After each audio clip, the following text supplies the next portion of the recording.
¿Qué tal, familia? Dios los siga bendiciendo. Este es nuestro mensaje de mediodía y continuamos con nuestro estudio acerca del libro de Hechos. Capítulo 22, versículo del 17 hasta el 21. Lo leo en la traducción del lenguaje actual y ustedes en casa lo leen en la versión de su preferencia. Comienzo con la lectura. Cuando regresé a Jerusalén, fui al templo a orar y allí tuve una visión. Vi al Señor que me decía: vete enseguida de Jerusalén, porque la gente de aquí no creerá lo que digas de mí.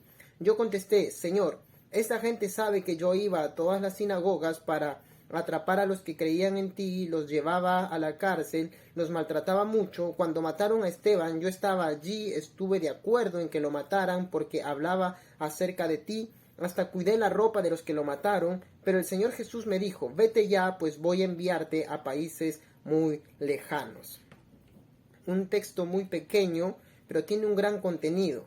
Me encanta saber el contexto. Es que Pablo se encontraba, como lo hemos visto ya en el mensaje anterior, Pablo se encontraba haciendo defensa ante el pueblo de Jerusalén, que lo acusaba de ser un tipo que infringía las leyes de Moisés, un tipo que había metido griegos, gentiles al templo, un tipo que iba en contra, mejor dicho, de las costumbres, de la cultura, de los principios y de las leyes del pueblo judío, del pueblo de Israel. Pablo no estaba bien visto en ese momento, lo querían matar y se encontraba él presentando defensa delante de todo Jerusalén, que lo acusaba con las intenciones de matarlo. Es increíble ver que Pablo, en medio de todo este contexto, de esta situación difícil, hace defensa haciendo mención de las cosas que hacía antes. Parece raro e ilógico que Pablo comience a mencionar que él perseguía a cristianos, que él había sido uno de los perseguidores más aférrimos, que metía en la cárcel a los creyentes, que permitió la muerte del mártir Esteban. Pablo estaba prácticamente confesando todo lo que él hacía. Le estaba confesando esto a un público, a un pueblo enardecido, a un pueblo que prácticamente con eso estaba encendiendo más, pero Pablo estaba siendo honesto. Pablo estaba siendo honesto al contar todo lo que él había sucedido. Pablo estaba contando el encuentro que había tenido con Jesús. Es increíble ver que después de haber sido un perseguidor, después de haber sido una persona que perseguía y encarcelaba a los creyentes, ahora él está narrando que había tenido un encuentro con el mismo Jesucristo, el hombre más perverso, el hombre más malo con respecto a perseguir a los creyentes. Ahora se había convertido en un perseguido. El hombre más perverso ahora se había convertido en un servidor de Jesucristo.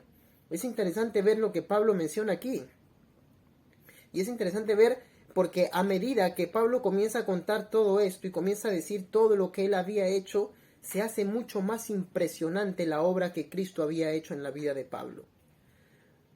Se hace mucho más profundo ver lo que Cristo había hecho en la vida de un hombre que se dedicaba a perseguir a aquellos que le servían a Jesús. Si aplicamos esto un poco a nuestras vidas, no hay hombre que no pueda ser restaurado de la vida que lleva, por muy perversa o mala que haya sido, para ser llevada a los pies de Cristo para servirle como su siervo. No hay hombre. Y si de repente nos escuchan muchos por ahí, Dios lo permita, sí, aquel que esté escuchando y cree que tiene una vida perdida, una vida en la cual Dios no lo va a escuchar, Dios no lo va a usar, no se siente digno. Mira el ejemplo de Pablo, aquel que perseguía a los creyentes, aquel que tenía ese celo perseguidor por encarcelarlos y aún permitir la muerte de mártires, de creyentes como Esteban, discípulos y seguidores de Cristo. Ahora había sido transformado teniendo un encuentro con Jesucristo. Y hay una cosa que quiero resaltar: es imposible tener un encuentro con Cristo y que no haya una transformación en tu vida. Pablo tuvo ese encuentro con Jesucristo y fue transformado, fue cambiado.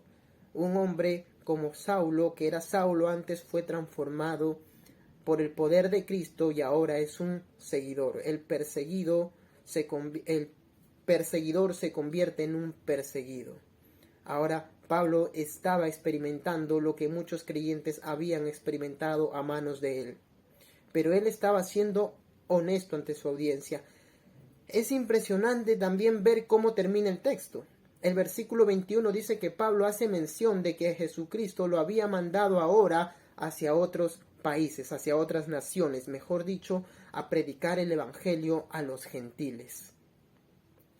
Era tremendamente difícil o prácticamente un error el mencionar que Jesucristo lo había mandado a predicar a los gentiles ante una audiencia que estaba enojada con Pablo porque lo acusaba de haber metido griegos al templo, gente pagana, gente gentil.